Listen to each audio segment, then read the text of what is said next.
Welcome back to Unbiased, your favorite source of unbiased news and legal analysis. Welcome back to Unbiased. Today is Wednesday, April 10th, and this is your daily news rundown. Of course, if you love the unbiased approach that this episode provides and you feel more informed after listening and you have not already, please go ahead and leave my show a review on whatever platform you listen. Share this episode with your friends, and if you're watching on YouTube, please go ahead and hit that thumbs up button and subscribe to the channel if you haven't done so yet. All of those things really help support my show, and I very much appreciate them. Without further ado, let's get into today's stories. The first story is an update to yesterday's decision out of Arizona. And the reality is there are pros and cons to daily episodes. I can get you the most need-to-know information very quickly. That's obviously a pro, but it is almost guaranteed that I'll need to add updates or clarification the next day once I have the opportunity to dig a little deeper, which is fine. But here is what I've found in addition to what we know from yesterday's episode. To touch on the issue before the court a little bit more, the question for the court in this case was whether the newer 2022 15-week abortion ban effectively repealed the older 1913 ban. This was not a question of constitutionality. In fact, the state Supreme Court left the door open in its ruling yesterday for Planned Parenthood to now challenge the constitutionality of the 1913 ban. So that's a new issue that we will likely see play out. But again, just to reiterate, the ruling yesterday did not uphold the 1913 ban as constitutional. The ruling was just that the newer 2022 ban did not, in effect, repeal the 1913 ban, which was never officially repealed. The second thing I want to touch on is the implications of the ruling. So yesterday I mentioned that the state attorney general said she would not be prosecuting doctors or women under the law. Under most laws, but specifically Alabama's abortion laws, the attorney general is the one who prosecutes offenders, so it's up to her. What that means is that even though the 1913 law can now be enforced, the attorney general has made a decision not to enforce it. However, should a new attorney general get elected in 2026, an attorney general, let's say, that abides by the enforcement of the 1913 ban, it's a completely different story, right? Now, another thing to keep in mind is that because the law was deemed to be enforceable, what might happen is hospitals and doctors may now start to be incredibly cautious with what they do from here on out. Because, sure, the attorney general said she wouldn't prosecute, but that's only her word. These doctors and hospitals know that they are now wide open to prosecution should they perform an abortion at any gestational age when the woman's life is not at risk. So because of that, once the 14-day stay of the ruling expires, providers in the state may very well stop performing abortions until there's a bit more clarity. And finally, speaking of clarity, let's sort of talk about what can happen from here. So I did mention yesterday that there will likely be a ballot measure in November that state voters can vote on. That's assuming the proposed measure passes any legal challenges, and that measure, as proposed, would create a fundamental right to abortion up until fetal viability. Also, Arizona's governor has asked the legislature to repeal the 1913 ban. She said, quote, "We are 14 days away from this extreme ban coming to life. It must be repealed immediately," end quote. And while the governor is a Democrat, so this request was not unusual, multiple Republican representatives in the state also agree that this ban goes too far, as did Donald Trump. Trump was asked today in Atlanta whether the court went too far, and his response was, yes, they did. He said, "I'm sure it'll get straightened out," and he's sure that the governor and everyone else will have to bring it back into reason, but he does think it went too far, although he does think it'll also get taken care of. So it is possible that the Arizona legislature gets to work on this issue because they know that this is a big issue ahead of the upcoming election. Similar to what we saw in Alabama when the Supreme Court in Alabama upheld a wrongful death statute as it pertains to frozen embryos, the legislature in Alabama then went ahead and enacted a law that offers immunity in those situations. So the Arizona legislature could potentially do the same. Those are just some of the different implications and potential actions that we may see following that ruling. I just wanted to clear those things up. In other news, the judge overseeing Trump's upcoming hush money trial released the jury selection questions. So this news initially broke Monday night, but it wasn't until yesterday that the court filing started circulating. So let's talk about it. The process of questioning jurors is known as voir dire, and it's done to make sure that the defendant gets a fair and impartial jury, because that's required under the Constitution. The goal there is to weed out any jurors that have a particular bias any which way. So in this case, Judge Merchan will first ask the jurors to self-identify as unable to be fair and impartial. Those jurors will then be dismissed. Then the potential jurors that remain will answer this questionnaire. So aside from the usual questions like, what do you do for a living? Are you married? What do you do in your free time? Have you ever served on a jury before? Etc., etc. Here are some of the more targeted questions. The jurors will be asked to identify which news networks and publications they read or watch. They'll also be asked whether they or a relative or close friend have ever worked for any entity associated with Trump, whether they follow Trump on social media, whether they've ever attended a rally or campaign event for or against Trump, whether they consider themselves a supporter of particular groups and movements, such as the QAnon movement, Proud Boys, Oath Keepers, 3%ers, Boogaloo Boys, or Antifa. They'll be asked whether they have any strong feelings about how Trump has been treated in this case, or whether a former president should even be criminally charged in their view, and whether they've read or listened to any podcasts or books by Michael Cohen or books written by Trump himself. So those are just some of the more targeted questions. In total, there are 41 questions. The first 9 questions do have multiple parts to them, so it ends up being a little more than 41. But again, jury selection is scheduled to start on Monday. In some trial-related and very brief other news, Trump's attorneys filed another last-minute appeal today stemming from one of Judge Merchan's recent orders. And as we know, his 2 requests for a trial delay earlier this week were both denied. But the appeal today pertains to presidential immunity. So last Thursday, I talked about Judge Merchan's ruling denying Trump's request for a delay due to the presidential immunity issue. And the argument there on Trump's side was that the Supreme Court is about to take up this issue of presidential immunity next month. This trial is about to go forward on Monday, where the prosecution plans to introduce evidence of actions that Trump took while in office. And because of that, the trial needs to wait until there is a ruling from the Supreme Court on the issue of presidential immunity. But the judge rejected this argument and said, no, there will be no trial delays. Any request for a delay at this point is untimely. So Trump's lawyers appealed today. And just like the appeal filed on Monday, the lawyers are arguing that the judge exceeded his authority in issuing the denial. Now, this appeal also challenges the judge's refusal to recuse himself from the case, as well as another ruling related to the publicity of the docket. But Trump's attorneys have asked the appellate court for a hearing on these issues on May 6th. But as we know, and as I've said 2 times now, jury selection is set to start on Monday. So we'll see what the appellate court decides to do with it. It's very possible they make a decision by the end of the day today.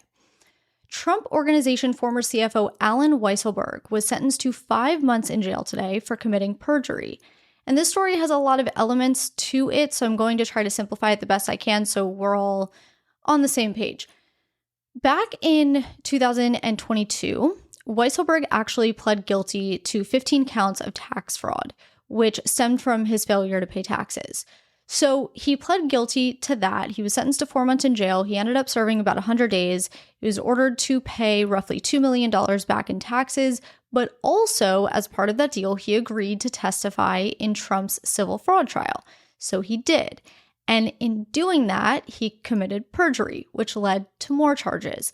But even before the trial, back in 2020, Weisselberg sat for a deposition with the Attorney General's office.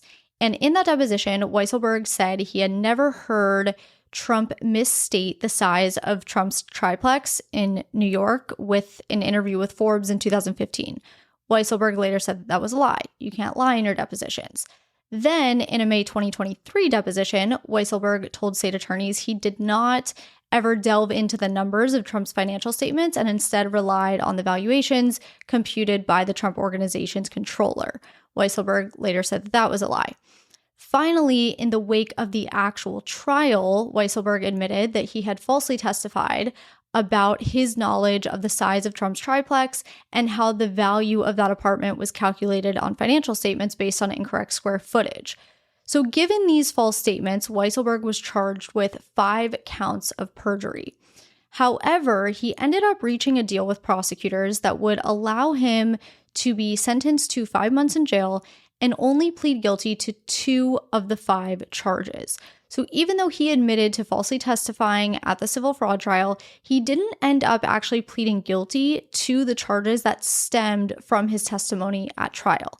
Instead, the way the deal was structured is it classified the trial testimony as a violation of his parole in connection to the 2022 plea. So what he actually pled guilty to was the false testimony given at the earlier 2020 deposition. And similar to his 2022 sentence, Weisselberg will again be eligible for release after 100 days with good behavior. So that's the deal with that. Missouri executed death row inmate Brian Dorsey last night after the Supreme Court denied a last-minute stay request earlier in the day. I briefly talked about this yesterday. I said I would cover it if it went forward. It did, in fact, go forward. Dorsey pled guilty to killing his cousin Sarah and her husband Ben in 2006. The story goes that Dorsey, he was a drug addict at the time, he called Sarah and Ben to ask them for help in paying off a drug debt. He told them that the dealers were at his apartment. He needed them to come over and help pay the debt so that the dealers would leave. So Sarah and Ben went to Dorsey's apartment, presumably paid the money. The dealers left. Sarah and Ben then took Dorsey back to their house where he spent the night. But at some point during the night, after Sarah and Ben were asleep, Dorsey grabbed a shotgun in the garage, went into Sarah and Ben's room, and shot them both. 3 days later, Dorsey turned himself into the police. And court documents also allege that Dorsey had raped Sarah's body after he killed her, but he was never actually charged with rape or sexual assault, so the attorneys maintain that that never happened. In Missouri, the lethal injection is a single dose of pentobarbital, which is a sedative. And as I mentioned in a recent episode, it varies by state. Missouri is just one single drug. Prior to the execution, Dorsey ate his requested final meal, which was 2 bacon cheeseburgers, 2 orders of chicken strips, 2 large orders of fries, and a pizza with extra cheese, sausage, pepperoni, onion, and mushrooms. What's interesting in this case, and we don't typically see this often, which is what makes it interesting, is that 72 correctional officers had actually backed Dorsey's petition to commute his sentence to life in prison, which was obviously ultimately denied. But they were very much pushing in favor of commuting his sentence. In fact, one of the cousins of Sarah, the victim, who was also Dorsey's cousin, was also hoping Dorsey wouldn't be executed. She said she knows obviously the crime is a terrible one, but that Dorsey was not the worst of the worst. She said that a single terrible night in his life did not justify killing him. Earlier today, the House failed to pass a procedural vote that would have begun debate on a bill to reauthorize electronic surveillance powers. 19 Republicans joined Democrats, resulting in a 193 to 228 vote. And here's the deal with this. So the main law at issue is called the Foreign International Surveillance Act, or FISA for short. The particular provision that has sparked some concern amongst some people is Section 702. Section 702 of FISA gives the government the authority to spy on foreigners abroad for national security purposes. But when spying on foreigners abroad, if they're speaking and communicating with Americans, it also gives the government authority to spy on, their conversations with Americans as well. But as we know, the Constitution protects us Americans from warrantless searches by the government. So it's become this sort of controversial provision of the law. Currently, FISA is set to expire on April 19th, just 9 days from now. In order to reauthorize FISA ahead of this April 19th expiration date, some House Republicans have been working on a bill called the Reforming Intelligence and Securing America Act. And in a nutshell, what it would do is it would reauthorize Section 702 for another 5 years, but also impose a series of reforms, which includes adding a warrant requirement when it comes to Americans. But that bill is what failed to pass the procedural vote today. The thing that's funny, though, about this, potential reauthorization is it's not Republicans against Democrats or vice versa. Some Republicans are on the same team as Democrats pushing for reforms, whereas some Democrats are joining Republicans in opposing new restrictions. And just to sort of illustrate the divide within the Republican Party specifically, Speaker Johnson wants this reform bill to pass. He wants to reauthorize FISA while also prohibiting abuses at the same time, whereas other Republicans, and some Democrats, of course, feel that the reforms in this bill don't go far enough. And that's ultimately why it didn't pass today. Donald Trump earlier today called for the reform bill to be killed. And the reason for that, him specifically, he's against FISA because it was actually used to surveil his 2016 campaign aide, Carter Page. So the views are sort of all over the map on this issue. But what the vote today means is that the Reforming Intelligence and Securing America Act, which would reform FISA if it passed, did not pass. It will not make it to the debate stage, which means it won't be voted on either. So Congress at this point has until April 19th to reauthorize the law. We will see what they do with that. The final piece of news for the day is that the EPA announced a new final rule today that sets drinking water standards for the first time ever. Now, the good news here is that this rule will indirectly save lives because the group of synthetic chemicals known as PFAs, or forever chemicals, are what's being regulated under this new rule. And these PFAs have been linked to cancer, mostly kidney and testicular cancer, heart problems, liver problems, immune disorders, as well as developmental disorders in children. So essentially, this rule requires public water utilities to now test for 6 different types of PFAs. And while this is a wonderful step forward, there are thousands of PFAs, more than 15,000 PFAs. So 6 is sort of a drop in the bucket. Under the rule, operators will have 3 years to test for PFAs in the water, and then another 2 years to identify, purchase, and install the necessary technology to treat the water. So in order to carry out this testing and treatment, the EPA is making $1 billion available to the states, which is part of a $9 billion investment, which was included in the 2021 bipartisan infrastructure law to specifically help communities impacted by PFAs. So first ever standard for drinking water, but the reason that it's so difficult to regulate these PFAs comes down to politics. The chemical industry opposes regulation, and even some of the water utilities oppose regulation because they know it costs a lot of money to treat, money they don't want to spend. That is what I have for you today. Thank you so much for being here. I hope you have a great rest of your day, and I will talk to you tomorrow for the final episode of the week.